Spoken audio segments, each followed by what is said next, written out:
Welcome everyone to Morbid Planet. I'm your host, Erin Chapman. Before we start tonight, make sure to like this video and subscribe now below so that way you get all our future episodes coming up. So tonight, our guest has been referred to as the Martha Stewart of the Macabre. She has an insane passion for anything horror related and integrates it basically into anything that she does. From what I found, she hosts movie screenings and events. She founded the Central Valley Horror Club, is a featured columnist in Rue Morgue magazine, does cooking classes at Scare LA and Midsummer Scream. And she also has her own show, The Homicidal Homemaker, on Screambox. So everyone, please give a horrific welcome to Kaci Hansen, The Homicidal Homemaker. Thank you. Hi. Thank you so much. Yeah, I'm so excited to have you here. I love your videos, I have to say. Every time I get something in my feed, I always have to watch. So thank you. That means a lot to me. My team, we're a very small team, but we have a lot of fun putting them together. Can you give us a rundown of like current projects, or just tell us a little bit about them, or about yourself? Because I'm sure I missed, you just had so many things when I was looking you up online. Oh, to put it in a nutshell, well, current projects right now, I'm starting to work on new episodes of the Homicidal Homemaker. It's been kind of a transformative year for me. I did move and purchased a house, so we're kind of changing the set from where it was. Nice. It was filmed in a studio. It was filmed in my producer's studio previously that we would dress set to make look like the kitchen. So there's been a little bit of changes as you've watched the show. Yeah. There's been little changes here and there, but we would dress his studio up to be the set for the Homicidal Homemaker. So now there's going to be, because it'll actually be my personal kitchen. So a little bit of a transformative year for me. It's been slow on the Homicidal Homemaker front, but very busy in my personal life. So I've been working on that. And I've also been working on another show that I'm producing, Deliciously Dark. So that's more of like a travel food series. So I'm on that one. I have a little bit more information, but that's another show that I'm working on too. Okay. And I did resign from my column in Rue Morgue just to focus more on these other things. So I'm not in Rue Morgue anymore, but you can definitely all of those recipes on my website and over on their website. And if you have the back issues of Rue Morgue, you can get those recipes there too. And what else I'm working on, I'm going to be part of Yorkie-thon with Ariscope Studios in a week. So everyone check that out. Yorkie-thon is a great charity. They raise a lot of money to save the lives of Yorkies through a rescue. So everyone check that out. I'll be cooking something up live. So check that out. There's only been one other guest announced, and that's Mr. Bruce Campbell. So wow. Okay. Kicking off Yorkie-thon. So that's another project that I have in the works. And to go way back in the day, how I got started, you did mention some of the other projects that I have. I did start off founding a horror club called Central Valley Horror Club. And I think that was in 2008. That sounds so long ago. I know. I started looking back and I was just digging and I was like, wow. So it's back near the beginning, it looks like. Yeah, that's going way back in the day. It all started, I would go to events in Los Angeles. I'm from a little bit of a smaller area that no one's ever heard of, kind of between the Bay Area and Los Angeles. So I would often go to the bigger cities to participate in horror themed events because we didn't really have a community like that here. And so I would Angoria's Weekend of Horrors, and I loved the feeling that I would have when I would go to the events. And there would be zombie crawls and film fest and go to a theater where everybody would be screaming out the same things that I would be screaming at, laughing at the same things. And I just wanted that so bad. I wanted that every weekend. I wanted to have that community where I lived. Yeah. And so kind of how the idea of the club was born. And I would do these things with my friends, but we would be like packed like sardines into this little tiny living room. And I mean, that was our weekend as teenagers and into young adulthood. But we wanted to take it more into a community level and meet the other people that were here, because we knew that there were more of them. And so Yeah, there's always more fans everywhere. You just have to look. Yeah. And we knew that, I'm a very, very shy individual. So starting the club really helped me to kind of come out of my shell a little bit more. Okay. And it really helped me to start making friends. I was probably not the best host at first. I was like, oh, I'll just put the movie on and say, hey, here's what we're showing. So it really did help me to branch out and start meeting new people and make new friends. And some of the friends that I've made just from starting that are some of my best friends now.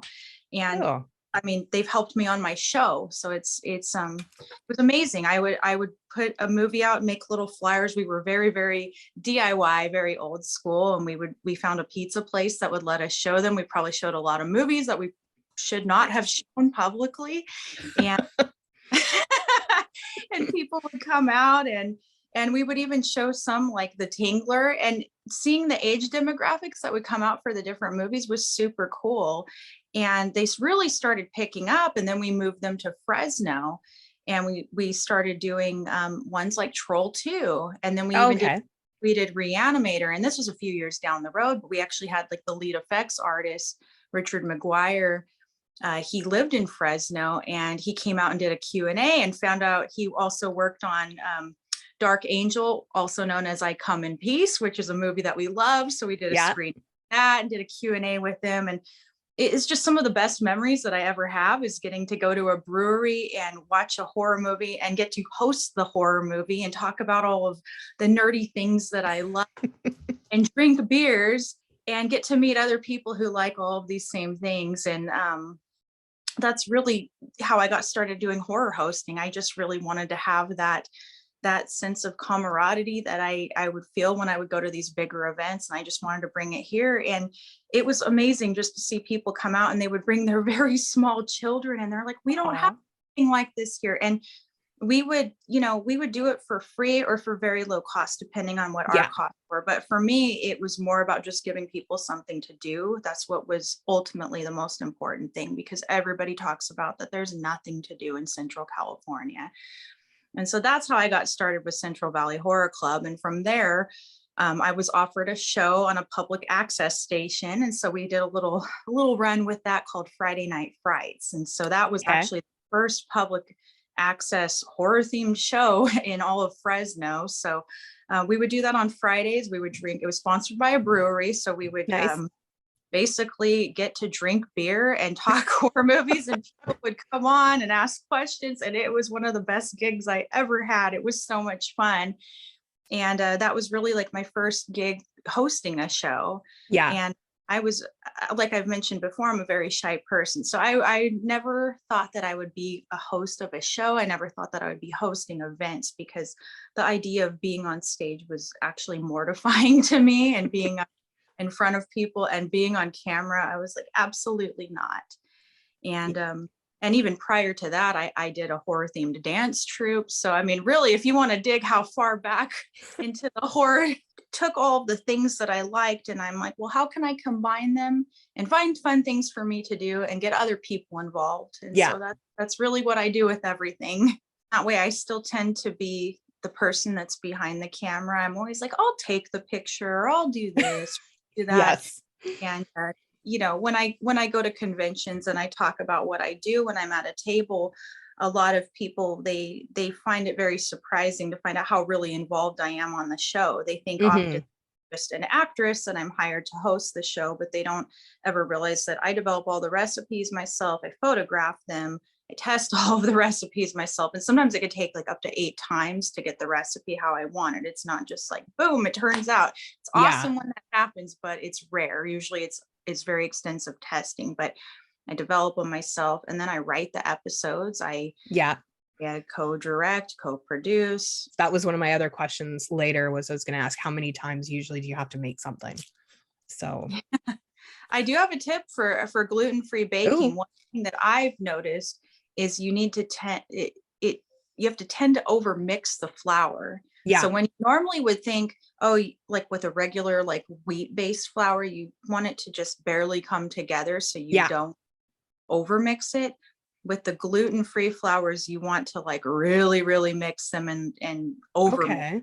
That's Okay. I've had better luck with that. Land O'Lakes had some really good tips on their website for gluten-free baking, and I don't know if I came across the overmixing or if someone recommended that to me, but I know that I did have better luck overmixing the gluten-free flours, and I thought that is so backwards from what you would normally do.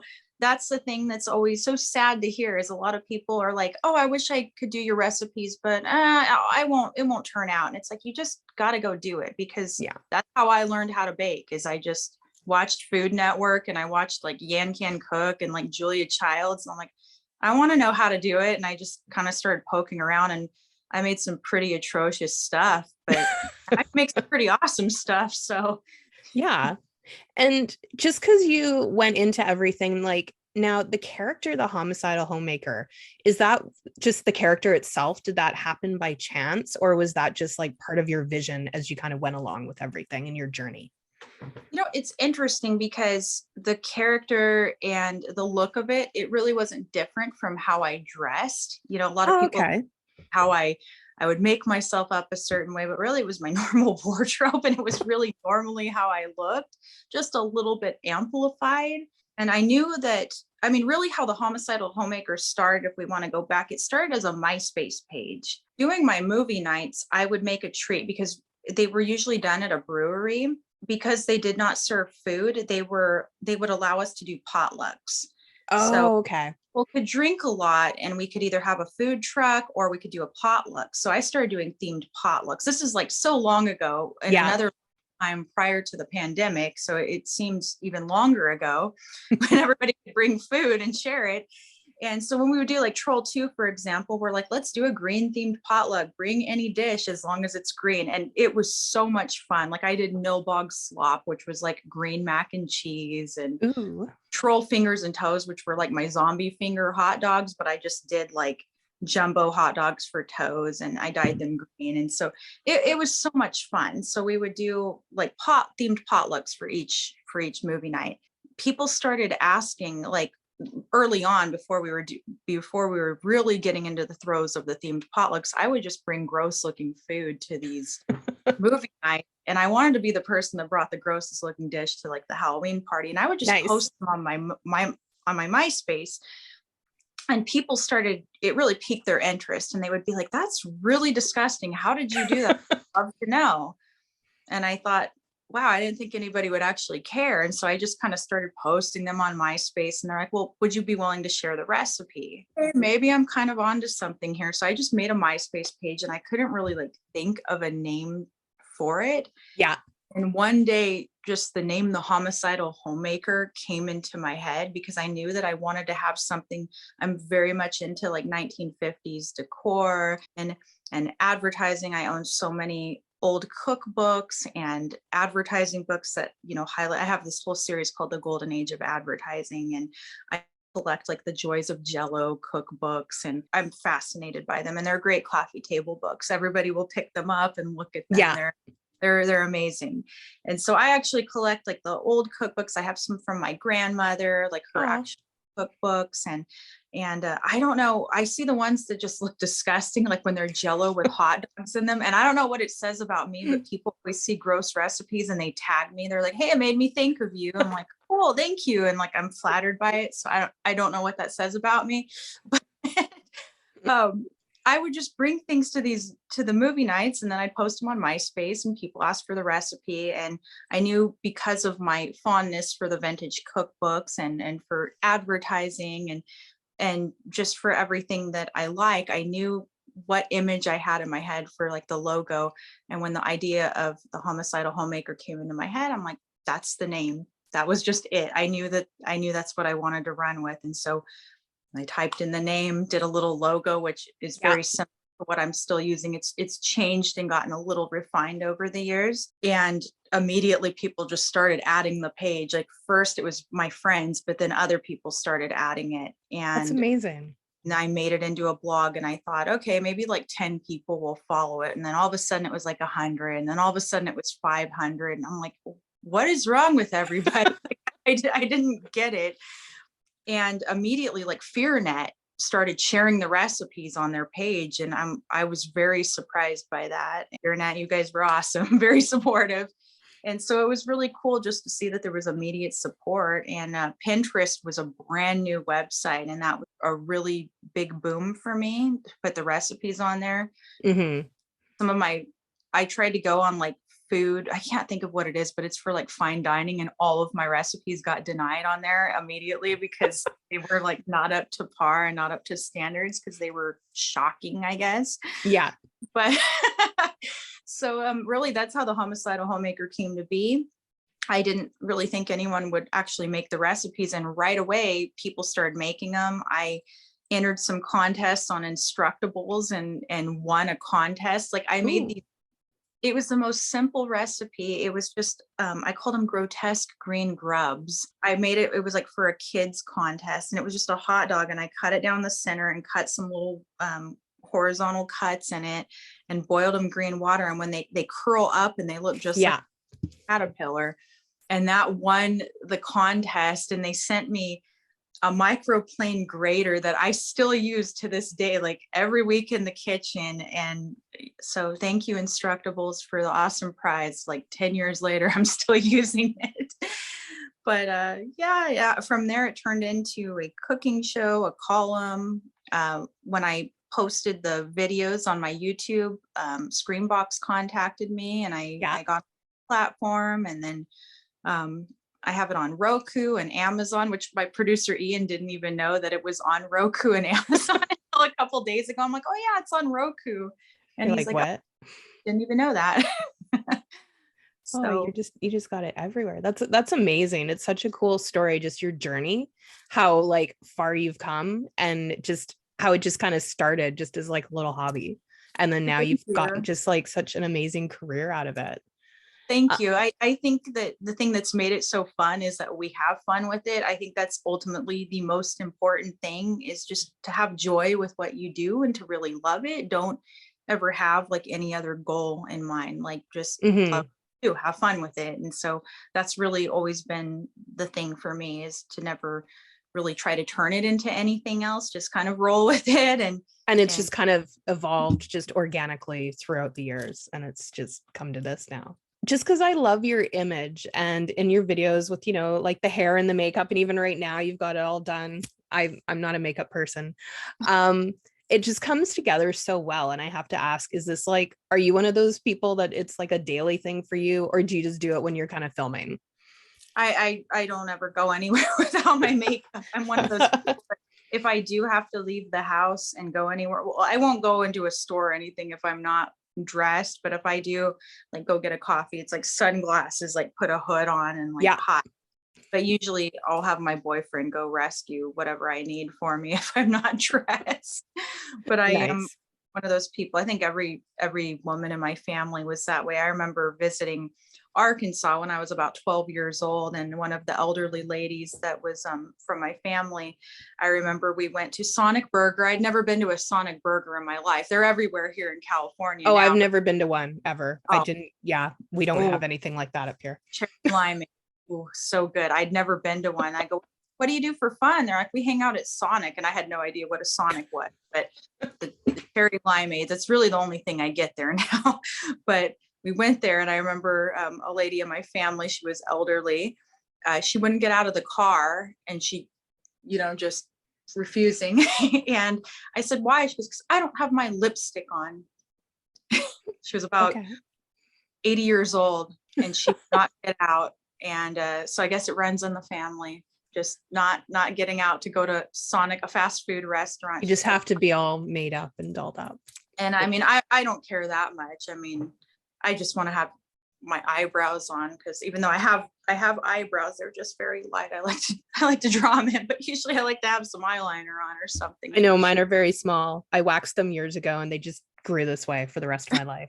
So well, when I say that I want to be made up, it's for everyone else's sake, trust me, because I look, I told a coworker, I look like a ghoul, but not in a cool way. Like, you know, without my concealer on, I could just, that could be my Halloween costume, you know, just go without makeup. I look sick. Do you ever get like fans come up and recognize you when you're out and about? I do. It's very surprising to me, especially because I live in a smaller town. I live about 2 hours outside of Burbank. And it's always surprising to me, especially in this area. And it's really surprising to go to a bigger area. But usually the places that I go to, like in Burbank, I usually stick to the horror areas. Like in Burbank, there's a lot of spooky stores. So you're going to run into horror fans there. Yeah. So it's not that surprising. But I was just grocery shopping and this lady's like, excuse me, are you the Homicidal Homemaker? I'm like, what? And you know, when you go to a horror event, it is expected a little bit because, you know, that's the demographic that's typically going to be watching your content. But like grocery shopping, this looked like, I don't know.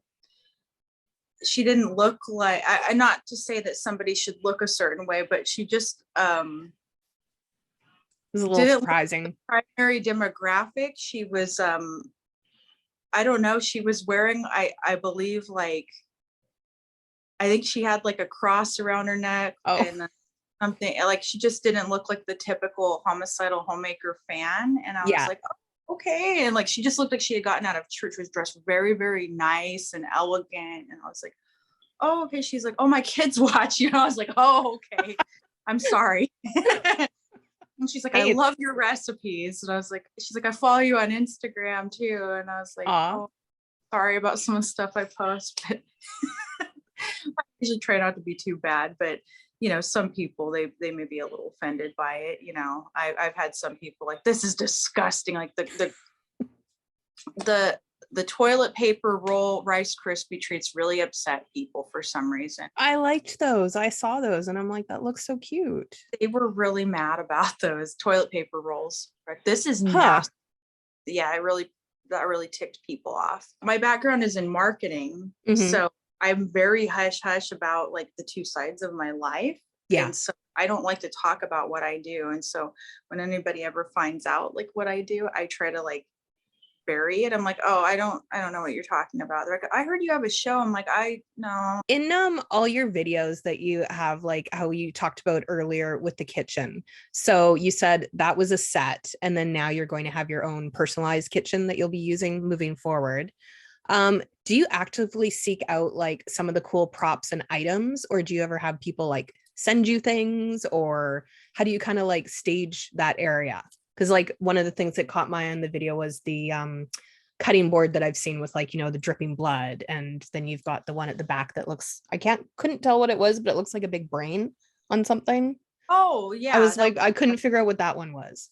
That was a cookie jar. It's like a brain. It's called a brain cake. Yeah. And that was sourpuss. That was actually sent to me. Okay. So it's a little of both. A lot of it was like my personal collection of things that I had, like, oh, that's cute. I like it. I'll buy it. Like the blood drip cutting board. I just thought that was super cool and bought it. And so many people have asked, where did you get that? And I thought they need to start giving me commission on that. They do. You could help them sell so many of them. Yes, so many people have looked at, they're actually out of production. You have to go on like eBay and look for them or find someone who has like stock. I don't think they make them. It's by a brand called Mustard. Had this line called Splash, and they had like a little pot clip that would hold your spoon, and then they had like a spoon rest. And I don't have the pot clip, but I have the spoon rest, and I have two of the cutting boards. Okay. And then the brain cake cookie jar was from Sourpuss Clothing, and so they would send me stuff to do as reviews and sponsor. They sponsored a couple videos and sent me some products, and I did giveaways for them.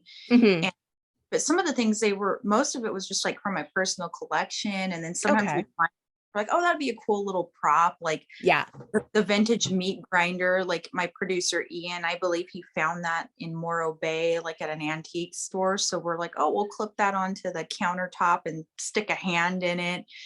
And then now I have like 2 or 3 of them because like a friend, he was cleaning out his grandparents' house. He's like, oh, I have some vintage meat grinders for you. So people find stuff now and just like give it to me. But the vintage canisters that were in the back, those were just personal ones. And now I have even more because I'll find them and I'm like, oh, they're red, they match, I'll buy them. And I'm like, no more canisters, stop buying them, because I have a lot less counter space in my current kitchen than he did. Yeah. And I'm trying to think what else. I think we had like a phonograph that we just put there. Like, yeah, I saw that there. Yeah. We bought that. And then we had like a little TV that was a little fake TV, and we had some plans to use that. And that was like an old Predicta television, and Ian actually built that. It was like totally fake, and we have plans to use it still, but we never did at the time. And I told him, oh, I want to Predicta television. And he went to like a thrift store, and he's so talented. He found like, this is crazy. Like one of them was like, it was something for a baby. I don't know if it was like a breast pump machine, but it was all this used stuff. And then like a children's toy that was like a bucket. And he bought all of it out of this clearance bin, took it apart. And he's like, I made you a TV out of it. So now you have a prop TV. And nice. Like a Predicta television. So that's how a lot of like the stuff on the show, a lot of people don't realize, like the intro, it's a miniature model, like the neighborhood flickering. It's all real. Like there was it was wired, so somebody was tapping it so the light would flicker. And so there's a lot. I think when it was a banner picture or something, maybe it was on one of your groups, is it showed, and it was like the road, and then it had the little sign with like, oh yeah. And I was looking, I'm like, is this a model? It looks like a model, but I was trying to figure that out. That was actually like a little mat, like to look at the intro of Twin Peaks for the code. So we tried to replicate like the intro of the Twin Peaks sign. So that was actually like a mat. So my friend had painted a background to look like that, and we made like out of popsicle sticks. So yeah, there's a lot of stuff, like the cemetery. My neighbor, the cemetery is all like foam, like little tombstones, and yeah, so much work. So we would be like, oh, we want the challenge, and that was mostly Ian. He would build all of that, and we would be shooting stuff on green screen. I wanted to talk recipes just because you have so many recipes on the site. I was browsing last night and looking through. I love the names on a lot of them, and they incorporate like a horror movie. Like you've got Candyman, Severed Hand Honey Buns, the stuffed marshmallow cheesecake. I saw the thinner cursed strawberry pie. Oh, that one was good. And just there's so many yummy treats that you've got there. And it's like, do you then develop everything from scratch? Or is it kind of like where sometimes you'll take a recipe that exists and like tweak it kind of thing? Or what's your process for that? Really, I just take like something that I'm familiar with. Like if I know how to just make a custard, and I'll kind of use that as my starting point. Or sometimes I'll use ready-made thing. Like I try to make everything from scratch as much as possible, but sometimes shortcuts are involved. Like sometimes I'll use like marshmallow fluff, like the stuffed marshmallow cheesecake has marshmallow fluff in it. So sometimes I just kind of take a basic recipe, like for a custard or just things that I know how to make, and I kind of buy from there. So that's probably why it takes 8 times to make something, because I'm screwing with the recipe. But really it's like baking's always like a science, I think. So that's really like how I start out. I'm like, well, this is what I know how to make, or I think this is how I would do it. And I kind of tackle it on that way. And I always like jump into stuff thinking I can do this and I don't need to read anything.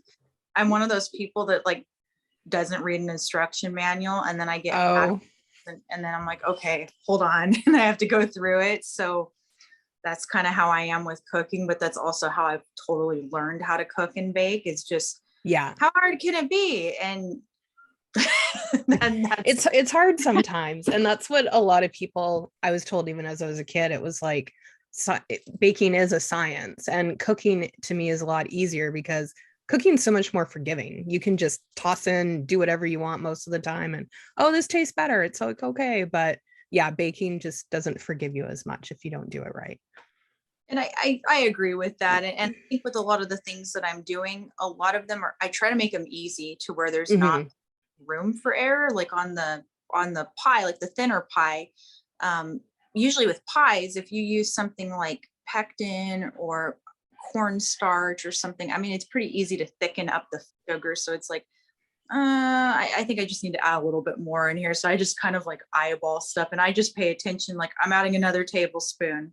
let's see if it turns out. Okay, it didn't turn out too much, all right, too gummy, try again, and then that's where I kind of go from there. And I'll make things in smaller batches too. I'm like, that one turned out, scale up, make it again. And then I'll know if it turned out. So that one was really good. I think that one, it only took me 2 times. Nice.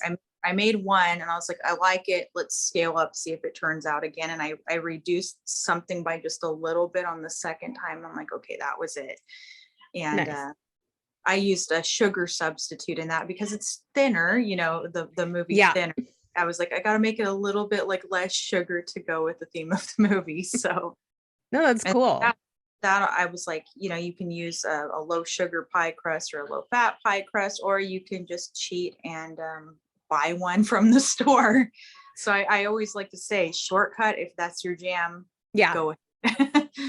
Yeah, I know I do that sometimes. I've got Christmas baking to do pretty soon. And it was like, do I want to struggle and try to do the gluten-free little tart shells? Because I was going to make some butter tarts. And I'm like, no. So the store had the gluten-free ones prepped, already frozen. And it was $7. So I'm like, no, I'm just going to take those, but I'll make the filling.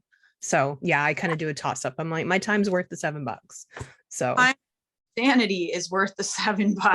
But I'm with you on that, because sometimes I'm like, why am I doing this? Is anyone going to notice or care? They're going to enjoy it either way. So, and these ones are just going in my belly. The other ones I can do, those ones are fine for the other people. So yeah, that one I'm okay with. And do you still do cooking classes then? Or is that something that you did before? Is that something that's still current? Or I know a lot of things changed over the last couple of years with COVID and everything that was going on. That's really the only reason I haven't done it, is just because of the pandemic. So if anyone watching this would love to have me at the con, you can always make that recommendation. One class of mine that was very well loved at Scare LA, I think it was the first class that they had that sold out. As soon as I say the name, you're going to know why. It was creepy cocktails and spooky spirits, because everyone loves free booze. Yes, they do. So I did, from a couple of my sponsors, I have Deadhead Rum and Sangre Tequila. So I like to do classes using their products. Yeah. And showing people how to make cocktails, but people, they just want to drink them. And that was one of the most bubbly classes I've ever taught. But I also done over at Sinister Creature Con over in the Bay Area. I a coffee class, making some coffee syrups and showing how to make spooky lattes. And even if you don't have a milk frother, just little tools you can use to make the colored foam or the colored froth for your lattes, and how to make your own coffee stencil. And I made a little coffee stencil of a bat and a spider and gave everybody. So if it is a paid class, at Scare LA, I believe with the admission, you just sign up for a class and okay. But I think for that one, it was a paid class. I gave everybody a little goodie bag that had something in it, and I gave them coffee stencils that I made. Nice. Little goodies like that. And then I can't even remember some of the other ones I've done, my edible entrails and the raw meat Rice Krispie treats. Just I like those too. Those look really cool. Those are delicious. It's so funny how those have went viral. The OG one was on my website years ago, and now so many people have used it. I don't get credit for it, but I mean, that's how the internet is, everybody takes stuff and I know every Halloween you see that one where it's oh, here, look, make them to look like hamburger. And no. Same with the intestines too. Now it's intestine cinnamon rolls, but I actually had done the I called them edible entrails. Mine was a pig in a blanket version, but it's funny to see how many people have done chorizo stuffed ones. I'm like, wow, I was called morbid and disgusting, which thank you very much. It's but when I first did it, people were like, what the heck is wrong with you? They said it in a much meaner way, but I would get messages this website's an abomination. There's a place in hell for you. I would get all these horrible messages. I'm like, oh, cool. Thanks, guys. Thanks. Can't wait. I'll bring the appetizers when that place is waiting for me. Awesome. And out of all your creations that you've made, because you've made so many different dishes and recipes, do you have a favorite out of all of them? Just taste wise, or just because it's fun making it? Well, not on the side, I would say the shining red rum roll cake is probably my favorite to eat. It's probably not my favorite to make. It's a little more labor intensive. Yeah. The filling alone, ooh, is so good. And that's a shortcut one too. You use instant pudding to short. You really could use cornstarch and make it, but it's super easy, just a shortcut by putting heavy whipping cream in a box of instant pudding. Yeah. Easiest cake filling ever. I do it all the time, and people are like, oh my gosh, this is the best mousse. And I'm like, oh, thank you. I spent so much time, but put a little rum in there too. They will never know how easy it was. That's awesome. I tried it last year at one point, and it worked so well as the canned coconut cream, not the milk. Otherwise, you got to scoop out the stuff, and you just put pudding mix in it, and it's amazing. And you just whip it. It's so good. I tried doing that one time where it's separated, and I think I got a couple of buds, where you put them in the fridge and it's supposed to separate the cream out. Mine didn't whip up, so I used it for something else. Yeah, we have. I don't know the brand, but I've tried about 6 different cans of coconut cream up here, and there's one brand. And literally you open it and the entire can is just the cream, and it works the best. I put it in the fridge, whip it up, and I've done it with marmalade. I've done it with like just even jams. You throw in a gob of jam and it's so good. Just take a spoon and eat it. I do sometimes. Yeah, I'm not going to lie. But the pudding mix is a really good thing, because that's what made me think of it, that you're doing that. Because I'll just put that in and it's like, ooh, it's like mousse and it's so tasty. And it's really good. And no one would ever guess how easy it is. It's almost criminal. That's one of my favorite things to eat. One of my favorite things to make though, that's tough. The stuffed marshmallow cheesecake, that was really good. It's really rich and it's really the serving size that I made, I would say they're too big. They really are too big, but they look really cool in the cups. They're like little 8-ounce cups, but I was like, I almost got sick. I ate the whole thing. Don't get me wrong. I was going to let that go to waste, but I almost was sick after eating it, because I'm like, this is so rich. Oh, it's so good though.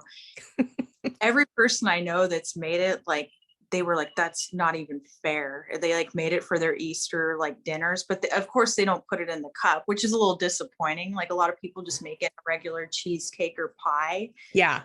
But that one, that's a really good recipe. And see, I'm gonna have to make this now, because you're really like hyping it up really well. Well, I hope I'm not. I hope I'm not. I have a friend that he does that with movies. He's like, it's the best movie ever. And then I watch it and I'm like, no, you did it again. And I fell for it again. And so I won't say his name. But the dish sounds so good. So yeah, I'm going to have to check that one out, because it's got marshmallow cream. It's got cream cheese, and then the crust. Are you familiar with the movie The Stuff? I know of it. I've never actually seen it, but I know of it. Yeah. Got to make the recipe, and then you got to have a little movie night and watch this. Enjoy it. And of course my recipe, it won't eat you alive from the inside out like stuff, but there's a character in the movie named Chocolate Chip Charlie, so the crust is made out of chocolate chip cookies in honor of chocolate chip. Okay, that's where it gets a little overboard on the richness. So if that seems like it might be a little much for you, you might want to just use something like I like to use animal crackers for my on cheesecake instead of like graham crackers. Yeah. I think it adds, like, I use that on one of my recipes, the cherry cream cheesecake. On my vintage recipes section, I have a recipe for an animal cracker crust on there. So that's what I like to use. Cakes, it's a little brighter than a graham cracker crust because they almost taste lemony to me. I recently found a tip that I'd never heard of before that really changed everything for me, because when I would get them, I'm like, ew, they're like soggy, and I never really but I did use one recently as a shortcut for this low carb protein powdered cheesecake, which was phenomenal. It sounds awful when you say it out loud, protein powdered cheesecake. It sounds horrific. It was so good, but he brushed it with an egg yolk and then baked it, and it hit a barrier so it didn't get all soggy and fall apart. And I'm like, I will use. I have to buy one now. The thing was just how we were talking about earlier, is like how hands-on you are with everything and behind the scenes.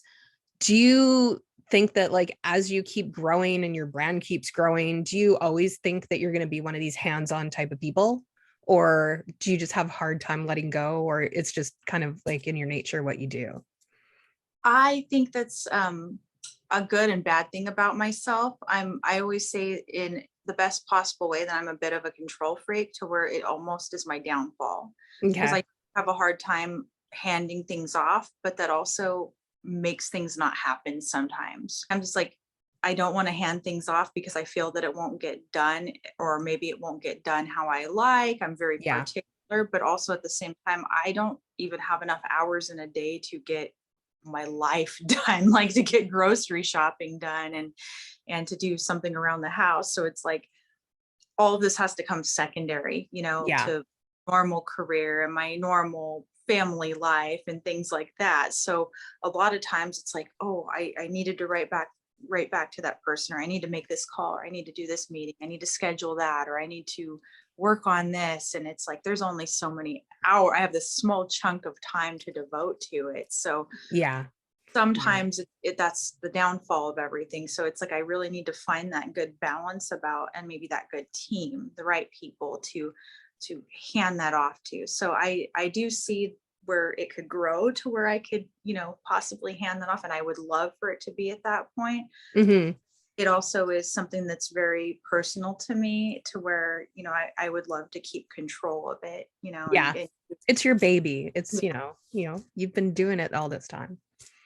because I just want to keep the integrity of it, because ultimately it was just supposed to be fun. So Yeah. it's always just keep that. It's like I've heard of some sites where they hand off stuff and have other people develop the recipes. Well, for me, it's like I don't mind if other people were to chime in like ideas, but Hmm. I want to be very like hands-on with that and make sure that people are going to have the actual results that I'm putting out there. I've actually went on websites to where I've made a recipe and it didn't turn out, and I'll ask a question and I never hear back. So if somebody's like, hey, Yeah. this didn't turn out, like what happened? I'm like, well, what'd you do? And they're like, well, I swapped this out for this and I did this. I'm like, well, that's probably why.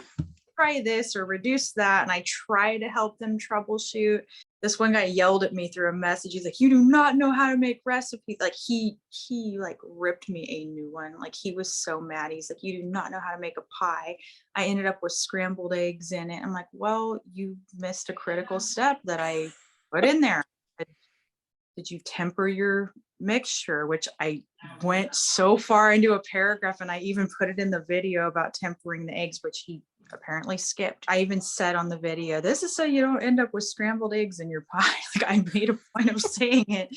But I want to be that person, even though I'm very limited on time. I always want to try to be that person that like answers somebody and wants Yeah. them to success, because I want people to be as excited about stuff as I am. Makes it fun for me when I see someone who's like, hey, I've never made anything except stuff that's in a bag that goes in a microwave.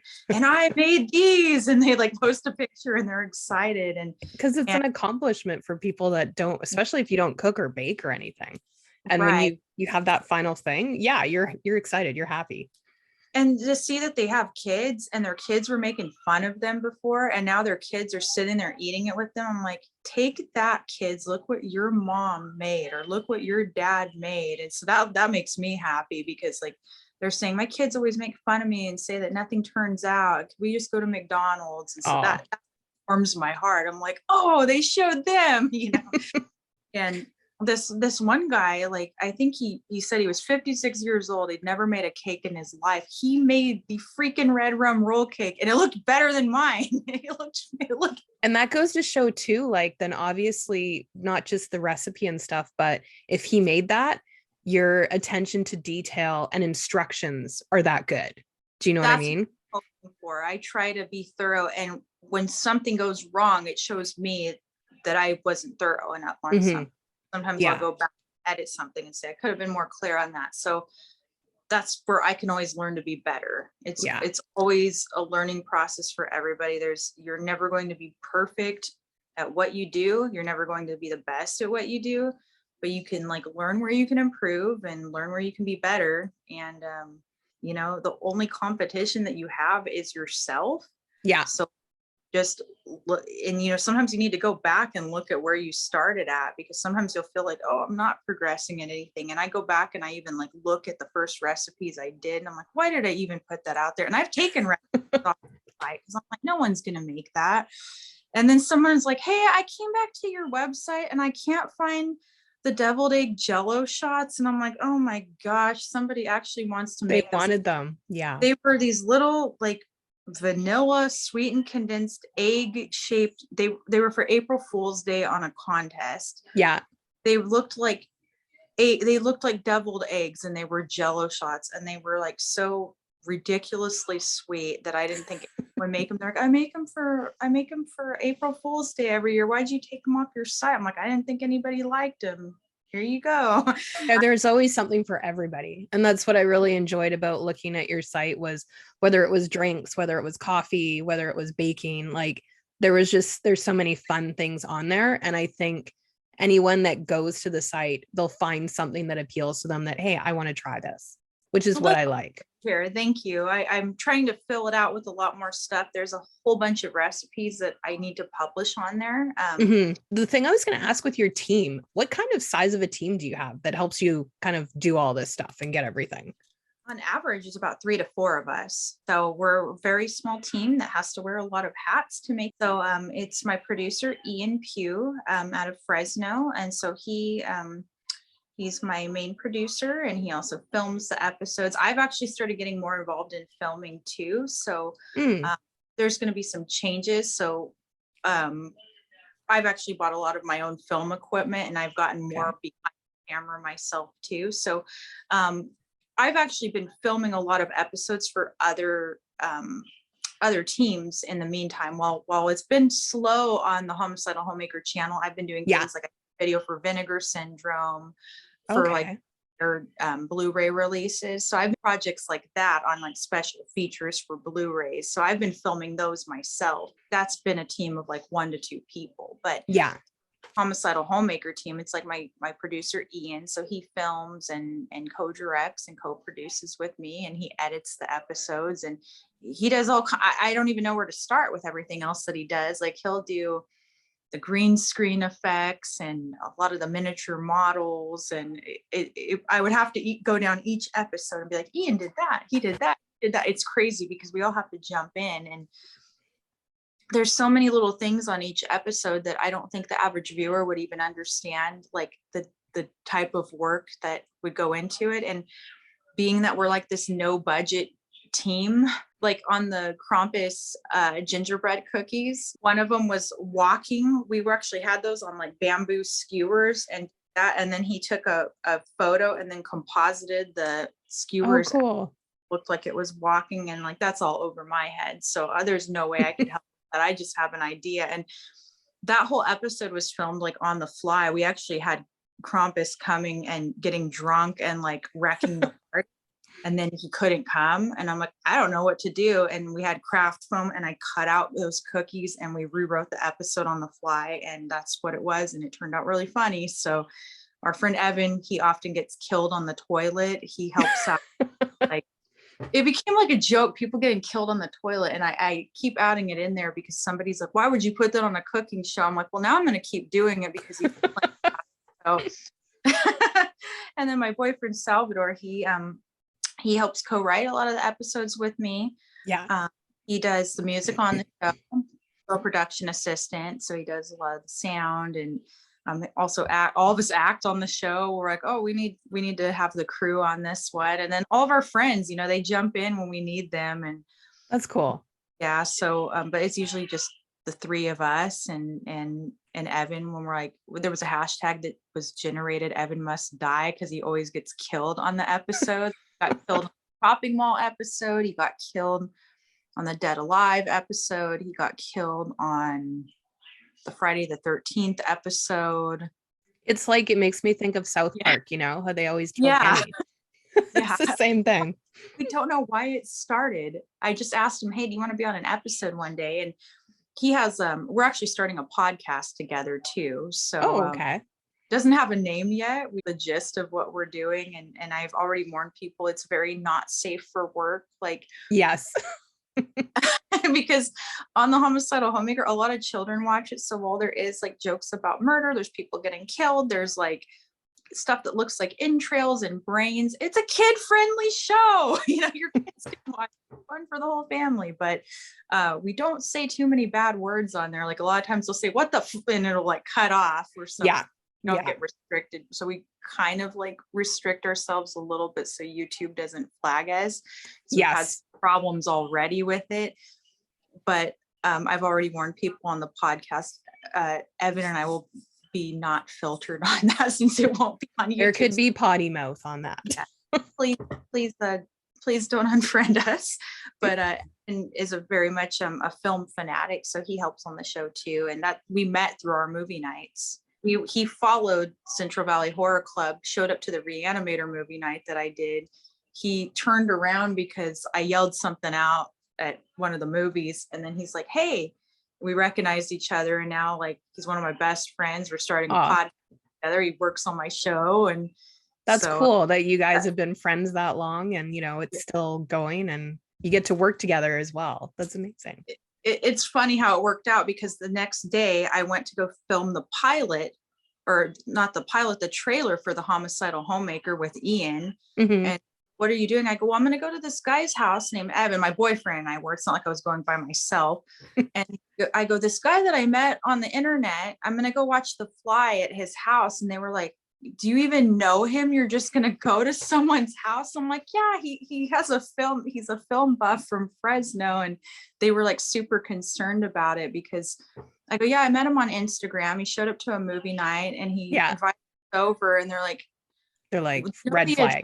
You let us know when you're going to go home. And like, now we're all like super tight knit friends. But it was just funny because I understand how it sounded so crazy back then, Oh, well, and that's like now, right? It's like I have a friend who goes on a lot of dates, and I always like find my friend on there, because then I'm like, if I always joke and tell her, I'm like, wait, I need to know where your body is if something happens.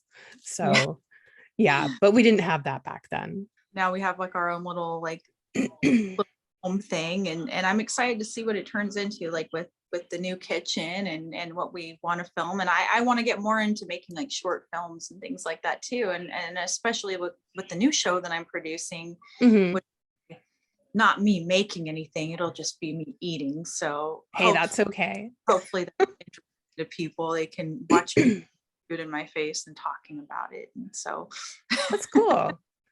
And I guess when you aren't working then, like, and you have some downtime, what do you do? Like, do you just like curl up and watch a movie, or what's your relaxation choice if you have downtime? I actually like to go out of town and go eat.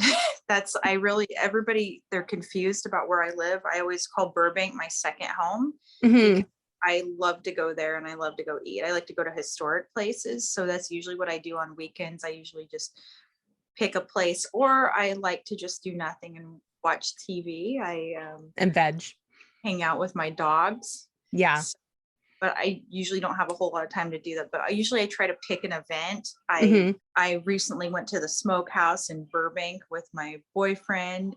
Danny Bonaducci was there, which was kind of fun to see him there. And then we went to El Coyote recently for my birthday, which was in Once Upon a Time in Hollywood. We went to Musso and Frank, which was also in Once Upon a Time in Hollywood. So I like to go to like historic places and go eat, and that's kind of my thing. Like I'll eat healthy all week and then just eat like a monster on the weekend. I'm like, I've waited all week for this. And then I'll eat it. We'll order enough food for about 4 people and then eat all of it.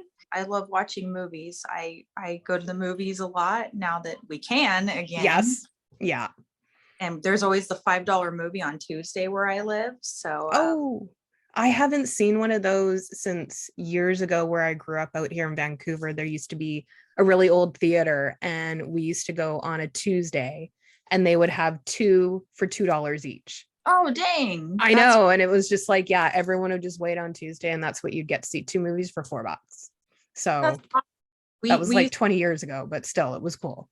I miss that. Yeah, we had the 20 years. We had that similar thing. It was called Cinema 321. So when they built the new theater, they took the old one and they Mm-hmm. just movies that were starting to like be phased out, and they would make them like $1 or $2, you know, if you were an adult.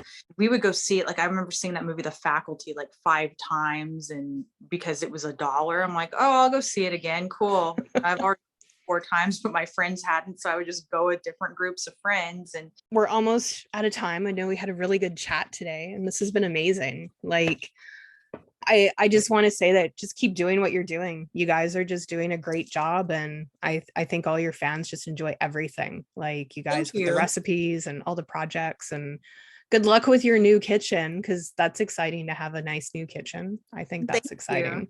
you could get a peek of it if you pick up the Auntie Lee's Meat Pies Blu-ray from Vinegar Syndrome. So there's a little Okay. peek there. Okay. No, that's And cool. there'd be something coming out through Fangoria when they have their next Fango Convo Mm-hmm. up. I don't want to say who it is because I know that they're waiting on another little Yeah. piece. Nope. That's okay. There's one that's coming up. No, that's okay. Yeah, if you ever come out to Vancouver, you can hang out. I don't know if you've ever come out here before, but I never have, but I've always wanted to. So any cons, I'd love to be out there for that too. And we used to have Fan Expo every year, and that was really big, but we haven't had that for, because of COVID and everything. I know there's actually, I don't know if you've ever seen them online. There's a really cool bakery here. I totally found by accident because it's by my vet. Punk Rock Pastries. Have you ever heard of that one? I bug them all the time. I'm like, if you taste tester, you can feel free to send me one of these. And then I'll comment, like, they'll say, like, what's your favorite flavor? I'm like, this one, even though I've never had it. Yeah. Oops, sorry, I'm bumping my camera. That's okay. I'm like, you could feel free to send me this and I'll let you know. Like, I'm always bugging them. That their stuff looks awesome. It does. And I actually just interviewed them last week, which was really cool. It's not up yet, but yeah, whenever I go to my vet with my turtles, because they get their checkup, it's like I always go in there and pick up some stuff, but I love their stuff. And it made me think of you as well when I saw it, because, they have the brains on the cupcakes and skulls and, graves and everything. So it's really cool. So yeah, if you ever come out here, that would be a place we could go and hang out. Yeah, I want to go eat everything there. So that I'm game. Cool.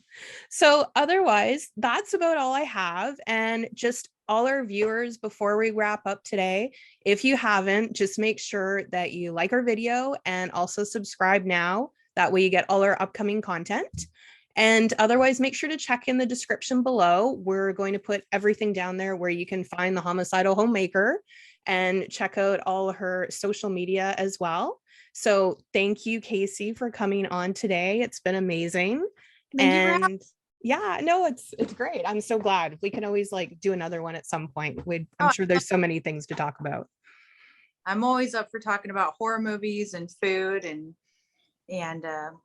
I'm a horror nerd. I like other things too besides horror, believe it or not. When other people really like 80s action movies and sci-fi, they're shocked because it's like I always just talk about horror, but I do like other things, believe it or not. But horror is my primary thing, so I'm always up for talking about that. That's cool. I'm actually working on a new segment that we're going to be doing that's actually doing discussing horror films. So cool. Yeah, I'll have to let you know about that. And yeah, otherwise, so thank you, everyone. That's it for Morbid Planet today.